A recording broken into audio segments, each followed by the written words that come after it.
Kédougou, territoire en mutation. Culture ailleurs fait le bilan. En marge de la 7e édition du Festival des minorités ethniques, la rédaction de la TV des Collines s'est entretenue avec Culture ailleurs sur le bilan de son projet intitulé Kédougou, territoire en mutation. Pouvez-vous vous présenter? Sabine Campredon, je suis chargée de production au sein de l'association Culture ailleurs. Sébastien Pérou, artiste, performeur et cofondateur de l'association Culture ailleurs. Quel est votre motif de satisfaction après votre participation à cette exposition? Nous sommes très heureux de participer à l'exposition Pays Bassari, qui est encore une exposition qui a été menée sur le territoire isérois au musée dauphinois de Grenoble, où elle a eu un succès considérable. Donc avec le musée dauphinois, il était question d'avoir un retour sur l'exposition à Kédougou pour les habitants et les Kédouviens. Et donc nous sommes très heureux une nouvelle fois de présenter notre travail autour des masques mutants dans ce cadre-là. Que pouvez-vous nous dire sur le projet Les Mutants? Le projet des mutants, qui s'appelle Kédougou, territoire en mutation, a débuté en 2019 face à un constat où nous nous étions rendus compte depuis déjà des années, à force de venir ici et de monter différents projets avec différents partenaires, qu'il y avait une véritable mutation sur ce territoire. Et nous souhaitions en fait retourner dans les 7 communes du département de Kédougou pour essayer de créer un projet qui voulait inclure 7 œuvres, 7 récits dans les 7 communes du département. Donc nous sommes allés à la rencontre de ces différentes communes et avec des ateliers qui ont été menés avec les représentants des femmes, représentants des jeunes, avec des chefs coutumiers, avec les maires des villages et chefs de village. Et suite à ces différents ateliers que nous avons pu mener en fait sur ces différentes communes, des thématiques en fait sont ressorties de ces discussions qui étaient autour des pesticides et de l'agriculture intensive, autour donc du développement durable et de la transition écologique, mais aussi autour du numérique et de ces transformations, mais aussi autour du commerce et de la consommation excessive, et notamment sur la tradition aussi et sur la modernité. Donc et sur les mobilités aussi, qui est quelque chose et une thématique qui est quand même assez forte ici sur un territoire rural. Donc suite à ces différentes discussions, il y a eu en fait des ateliers aussi et des rencontres qui ont été menées dans les dans ces différentes communes, et surtout en fait avec l'invitation de la compagnie avec certains comédiens de la compagnie Golgolou et Diam Lapé, des rencontres ont été menées, des projections de films aussi autour de ces différentes thématiques. Et suite à ça, en fait, il y a des masques, donc les œuvres dont je parlais tout à l'heure, on ne savait pas quelles œuvres ça allait être, mais il y a eu cette envie de travailler autour de l'univers du masque, et c'est là-dessus qu'il y a eu vraiment des créations participatives. Donc si vous voulez, pourquoi faciliter le dialogue entre des enjeux environnementaux et la création artistique par l'implication des populations, de la population locale, avec un processus participatif. Et c'est là-dessus qu'on a pu créer ces différents masques. Qu'avez-vous fait de ces masques après l'étape de conception? Les masques sont sortis en avril 2022 sur le territoire de Kédougou, après avoir sillonné le territoire durant 4 ans autour de cette thématique. Nous avons décidé de co-réaliser ces masques avec les populations et dans les populations.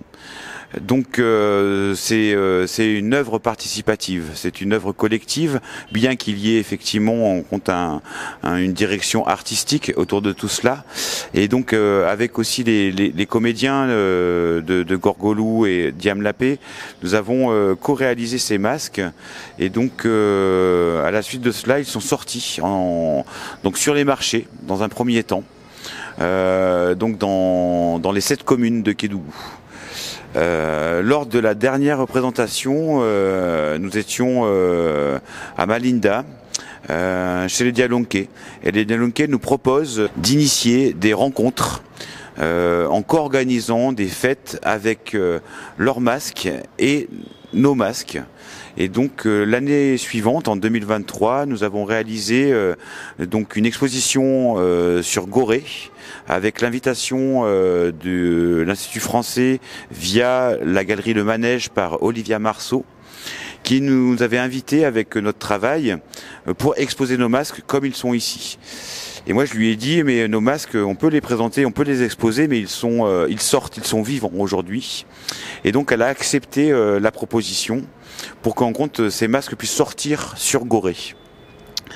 Lors de cette exposition, nous étions aussi avec deux autres artistes photographes, une artiste guadeloupéenne et un artiste photographe martiniquais, Nicolas Dernet. Et Olivia Marceau du Manège nous a proposé l'invitation de Nicolas lors de nos résidences. Nous avons accepté et nous avons commencé un travail ensemble autour de la photographie. Et donc cette exposition expose aussi les photos de Nicolas lors des sorties des mutants, des masques dans les différentes communautés. L'accueil de ces communautés a été incroyable, puisqu'en compte nous avons beaucoup discuté avec toute l'assemblée, puisque ces moments-là en compte sont un moment de rencontre avec les chefs coutumiers, avec les représentants du village, les institutions, les chefs des femmes, les chefs des jeunes, afin de co-organiser des événements autour de ces rencontres.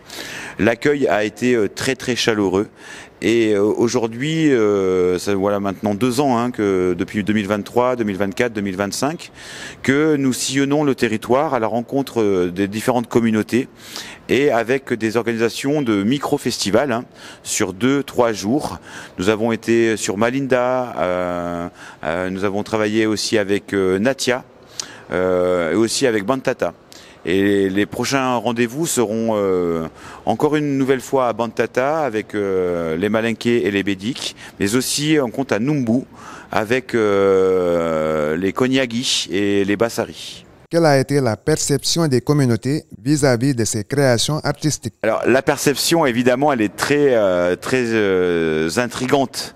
Elle questionne énormément. Elle est d'un premier avis très festive, puisqu'on voit les populations venir proches de ces masques et en même temps avoir une sorte d'étonnement, voire parfois une sorte d'engouement pour faire venir vivre les masques et venir les taquiner, et donc et de les voir évoluer avec en compte cette vision très très moderne, très contemporaine en compte de ce que on peut imaginer aujourd'hui de comment transformer en compte des idées, mais aussi en compte des constats sur notre monde, et puisqu'en compte ces masques en compte représentent des thématiques qui ont été proposées par les populations. Et quand par exemple le pesticide, donc le bélé-bélé là, le gros masque plein de coton, entouré de grands colliers de maïs, de son pulvérisateur, etc. Et donc c'est par en compte le biais du costume. Où en compte on vient se jouer en compte de ces mots qui sont à la fois terribles pour notre environnement et en compte qui vient questionner. Donc ces masques en compte ils sont juste un intermédiaire entre on va dire de la poésie et en compte du militantisme. D'où proviennent les matériaux qui vous ont permis de concevoir ces masques? Pour la conception de ces masques, nous avons réalisé à partir de matériaux trouvés sur place. Par exemple, le masque Cancoran rouge là, qui est le masque qui parle de la mondialisation, de la marchandisation des produits. Ce masque est réalisé à partir de fibres de sacs qui contiennent le riz, et donc ce n'est que l'achat de quelques sacs, et donc c'est tout un travail d'artistes, de couturiers, pour pouvoir en compte magnifier un petit peu la matière afin de pouvoir sortir en compte un masque qui devient élégant, qui est très flamboyant, qui a une légèreté, etc. Donc n'est pas du tout coûteux.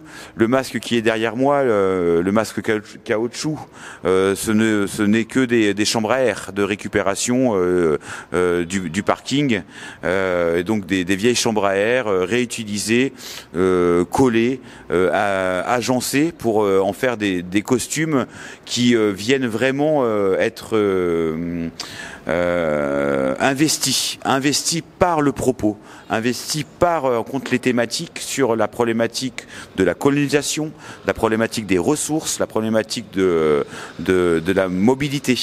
Quels sont les partenaires qui vous ont accompagné dans la réalisation de ce projet intitulé Kédougou, territoire en mutation? Dans le cadre de ce projet, nous sommes accompagnés par beaucoup de partenaires, et notamment les partenaires institutionnels, qui sont donc le département de Kédougou, qu'on remercie énormément par rapport à leur confiance qu'ils nous donnent depuis de longues années, mais aussi en compte le département de l'Isère, dans laquelle en compte ils ont noué une coopération, dans laquelle nous sommes sur cette plateforme de coopération depuis 17 ans. Il y a aussi d'autres partenaires autour de cela, qui soient communaux, qu'ils soient aussi régionaux. Et donc nous remercions évidemment tous les partenaires, mais aussi l'Institut français, ville de Grenoble, qui appuie aussi cette démarche et ce projet.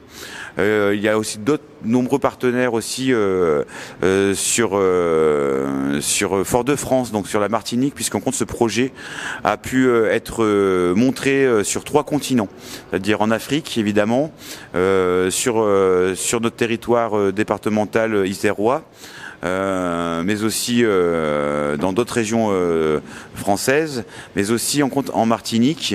Et là, nous avons eu des partenaires qui est la station culturelle, à qui on remercie beaucoup, et aussi l'association Zofi.